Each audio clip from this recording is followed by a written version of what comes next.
Srpske napredne stranke prema građanima Srbije koji nisu srpske nacionalnosti? Pa evo vidite, ja sam pred izboru u Prijepolju imao telefonski kontakt sa Rasimom Ljajićem i dogovorili smo se da napravimo koaliciju posle izbora u Prijepolju. I evo to sad realizuje, mi smo ispunili sve svoje obaveze, ostalo je da Demokratska stranka ispuni neke obaveze prema Rasimu Ljajiću koje se ne tiču opštinskog nivoa, nego državnog nivoa vlasti. Naprimjer, posle izbora smo seli da razgovaramo. Rasim Ljajić je osvojio najviše glasa. Ja sam mu rekao otvoreno, Rasime, u 2 prethodna mandata predsjednik opštine bio musliman. Sad mora da bude Srbin. Idući put neka bude musliman. Onda on rekao, ali kako je da ja to objasnim muslimanima? Ja sam rekao, lako. Hajde da vidimo šta može da zadovolji muslimane da imaju poverenja u svoje Prijepolje. Hajde u policiju da ubaciš zamenika načelnika SUP-a da bude musliman. Hajde u neki drugi državni organ. I dogovorili smo se i složili. I čekam kad ćemo konačno sve da konstituišemo, da odemo u Prijepolje, da uđemo i u srpska sela i u muslimanska zajedno. Da ti ljudi ponovo počnu da žive kao nekada. Pogledajte, tamo se muslimani između sebe tuku, šta tek Srbi da misle, šta njih čeka. Idealna će to biti kombinacija. Želim da, uostalom, ja sam još kao radikal odobrio saradnju sa Ugljaninom u Novom Pazaru. Pa šta? Ja sam nudio Mađarima da u Vojvodini formiramo posle ovih lokalnih izbora lokalne vlasti. Malo je nedostajalo da to učinimo. Sad su mi rekli da je otklonjena ta smetnja. Znači, posle sledećih izbora vidjet ćete Srpsku naprednu stranku u koaliciji sa mnogim strankama nacionalnih manjina. Mi smo podelili i pripadnike manjina kad smo se mi podelili. Naprimjer, poslanik Jovan Damjanović je ostao u Srpskoj radikalnoj stranci, ali je Acković prešao kod nas. Mislim da bi i Joja prešao, nego ipak taj mandat, mislio je da će da izgubi mandat i ja to sve razumem. Mnogi ljudi su uzeli kredite, mnogi ljudi su se pobojali da prestankom mandata predstavljaju njihove prinadležnosti i neka, ja to ne zavram. Dakle, imam potpuno iskren i čist odnos prema pripadnicima manjina i želim da ih uvučem što više i u lokalnu samoupravu i u državni aparat. Da on kaže da on pripada Srbiji. Kad to kaže, priča o sukobima je završena. Kad Srbiju podignemo na nivo da svaki njen građanin kaže da je građanin Srbije, nije Mađar, Srbin, musliman, nego je građanin Srbije. To je njegova zemlja. Za nju radi, u njoj živi, nju izgrađuje, u njoj ženi i udaje. Ja jedva čekam te nove lokalne izbore na kojima ćemo zaista sa pripadnicima manjina ili organizovanim u stranke ili u našoj stranci da pokažemo svoju snagu. Pa evo već zamišljam poslaničku grupu Srpske napredne stranke u kojoj svaka manjina ima po jednog predstavnika. Ali svaka. Oto Kiš Marton je jedan biser, zaista dragoceni čovek. Čovek koji sve razume, sve zna, veoma stručan, veoma sposoban. I ponosan što je Mađar i što je u Srpskoj naprednoj stranci. Imate, pored, da kažemo, tog, da kažemo, dela ljudi koji se javno eksponiraju, imate ljude, recimo, gospodina Mašića, bio u Odboru za poljoprivredu, gospođa Tabaković i tako dalje.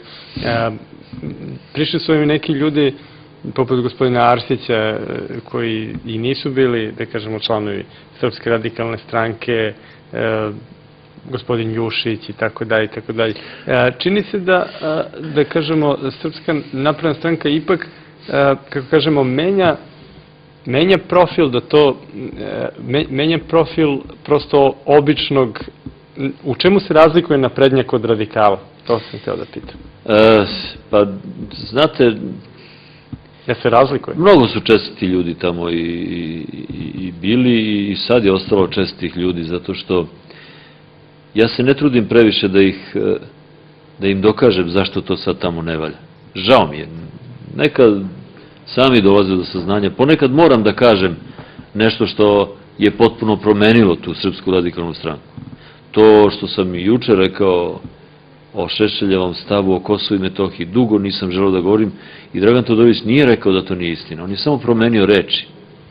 Ali ja ne mogu da zamislim da moj predsjednik stranke kaže, sad možete u vladu, nećete imati odgovornost za gubitak Kosova, zato što je Kosovo izgubljeno. To me više ne bi ni sekundu zadržalo u toj stranci. Tamo me više nije ni zadržalo. Ali ima tamo divnih ljudi, i patriota, i nacionalisti, i dobrih stručnjaka. I vidjet ćemo šta će to biti.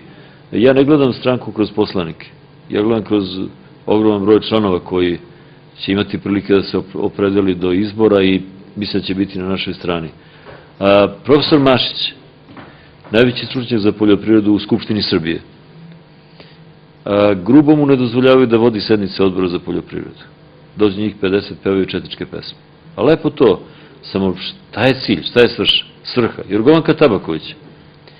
Saradnjom sa Demokratskom strankom grubo je smene sa mesta predsjednika odbora za finansije i postavlja Zorana Krasića, koga novinari otvoreno pitaju, jeste li vi sposobni da kontrolišete državne i javne finansije preko odbora, skupštinskog odbora? On kaže da, kako da ne.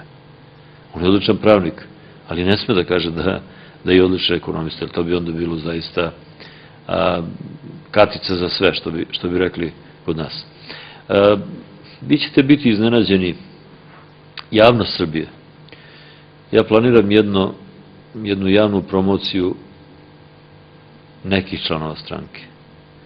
U smislu da će ti članovi imati prilike da članske karte dobiju u Sava centru pred 5000 ljudi. Ja se izvinjam svim onim naprednjacima koji će u svojim opštinskim odborima na neki drugi način dobiti članske karte. Mi smo konačno posao oko štampanja završili. Članske karte. Ali neke ljude zaista želim da im ukažemo čast time što ćemo im članske karte predati pred televizijskim kamerama. I ljude koji su sve vreme sa nama, i ljude koji uopšte nisu bili sa nama, i ljude koji se ovih dana priključuju. Tad kad je nastala ta Srpska napredna stranka, jeste bila elitistička. Tad je to moglo. Tad ste mogli bez nekog prevelikog članstva da ostvarite uspehe i oni su, bar za nekoliko godina koliko su bili na toj političkoj sceni i vladali njome, ustrojili školstvo, ustrojili ozbiljnu policijsku službu, ozbiljnu vojsku, a onda su radikali posle majskog prevrata tako grubo se obračunali sa naprednjacima. Kao što su pojedini sada spremni u Skupštini s nama da se obračunaju. Dakle, ulazili su u kuću, ubijali ih, palili im kuće, vešali su ih. To je bio pogrom naprednjaka od strane radikala koji su došli na vlast. Ali za tako kratko vreme naprednjaci su ostali upamćeni kao oni koji su modernizovali državu. Nije im dozvoljeno da duže rade, da duže vladaju, ali su uspeli da ostave pečat. Znači, za jedan kratak period, pa se sad pojavljuju posle 100 godina ponovo, i ja bih volao da mi sad ostavimo jedan ozbiljniji pečat. Ne vezujem se ja previše za taj elitizam kod one Srpske napredne stranke. Zato što je ovo ipak stranka u kojoj do sada ima preko 50.000 članova.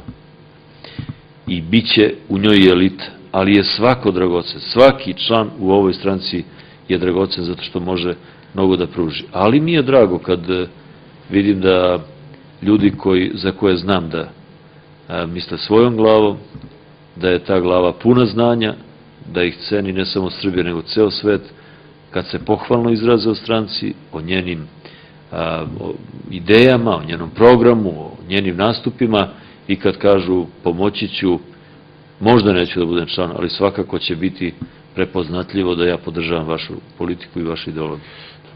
Izvinite, još jedna stvar. Sada nema diplomata u Beogradu koji ne govori sa respektom o Srpskoj naprednoj stranci. Primili ste ambasadora Švedske. To je samo juče, jel? Znači, istok, zapad, sever, jug. Prvo, bilo je 18 ambasadora na našoj osnivačkoj skupštini. Nisu to bile samo prijateljske zemlje, bilo je i manje prijateljskih zemalja. Ali svako od njih je došao da vidi o čemu se tu radi. Da čuju moj govor koji je u stvari putokaz šta ćemo mi to da radimo u idućih 10-20 godina. Dolaze ambasadori zemalja članica Evropske unije. Mi imamo najtešnji mogući kontakt sa predstavnicima Kine, Indije, Ruske federacije, Kube, najtešnji. Nam oni ne zameraju što mi u prostorijama stranke primamo i diplomate sa zapada. Zato što sam pobegao iz stranke u kojoj je bilo zabranjeno da se sretnete sa bilo kojim diplomatom. Kao da će da me kupi, kao da će da me pridobije na svoju stranu. Evo i dan danas u Srpskoj radikalnoj stranci možete sretniti sa Rusom, Kubancem. Belorusi nemaju još uvek akreditovanog ambasadora, inače bi moglo. Kinez je dozvoljen, a više se niko ne interesuje. Znači, šta je moj cilj? Da svi čuju šta mi imamo da kažemo. Nisu ti razgovori prijatni, juče nije bilo zašađenja prijatnog razgovora, ali je bio iskren do mere koju nisam očekivao. I ja sam mu se zahvalio na toj iskrenosti. Ja sam mu rekao, a zašto nam to ne kaže u Briselu? On kaže, znate, to je već velika politika. On je meni rekao, šta Evropa u stvari očekuje od Kosova i Metohije? Apsolutnu nezavisnost. I mi to treba se spremimo. Ja to saznam od švedskog ambasadora. To znači da Tadić i Vuk Jeremić to znaju. I što nam to ne kažu? Ljudi traže da damo nezavisnost Kosova i Metohije. I onda bismo se svi ujedinili na cilju da ne damo Kosovo i Metohiju. A ovako nas ubeđuju, ne traže, nećemo da damo, a mi svakog dana, korak po korak, sve više se udaljujemo od Kosova i Metohije i ne znamo šta nas to tamo čeka na kraju puta. Dakle, ja sam zapazio u razgovorima sa mnom veliku iskrenost zapadnih diplomata. Jer ako vam kaže da će Kosovo i Metohija biti nezavisno, ne laže vas on to. To su retki trenuci iskrenosti. Kad laže, on kaže, pa znate, znam ja da vi imate pravo, ali oni su tamo žive, oni su već stvorili svoje institucije, mi ćemo da pomognemo ljudska prava, mi ćemo da odbranimo Srbe kao naciju u manjinu, tačno vidite da vas laže. A ovako kad on grubo i brutalno kaže, ne mogu da zamislim da će Srbija biti član Europske unije zajedno s Kosovom i Metohijom, onda je to zvono za uzbunu za celu Srbiju. Ja to govorim sad kao opozicioni poslanik, predsjednik jedne opozicione stranke, a volio bi da to i predsjednik Srbije Boris Tadić jednog dana kaže na televiziji. Osim Kosova i Metohije, Srbija ima još jednu pokrajinu koja polako postaje aktualna, reč je naravno o Vojvodini. Danas se pojavilo u štampi pravni tim Srpske napredne stranke na čelu. Počeo da objavljuju u nastavcima. Da, sa Selakovićem i Đurićem, ako se ne varam. Da, oni su eksponirani, znači to radi zaista ozbiljan tim. Da, oni su iznali čitav niz, da kažemo, primetbi, ozbiljnih argumenta i tako dalje, a opet, evo, čujemo da se najavljuje početak marta za glasanje o statutu. Vaše mišljenje o statutu Vojvodine i kuda ide Vojvodina? Vidite, Vojvodina je slojevit problem. Bila je u istom statusu u kome i Kosovo i Metohija. Danas Kosovo i Metohija ima nezavisnost. Zbog nekoliko razloga. Najpre digli su se na oružje, zatim mi nismo doveli tu borbu do kraja, potom se umešao ceo svet na strani onih koji se digli na oružje, došla je misija Ujedinjenih nacija koja je stvorila nezavisnost Kosova i Metohije.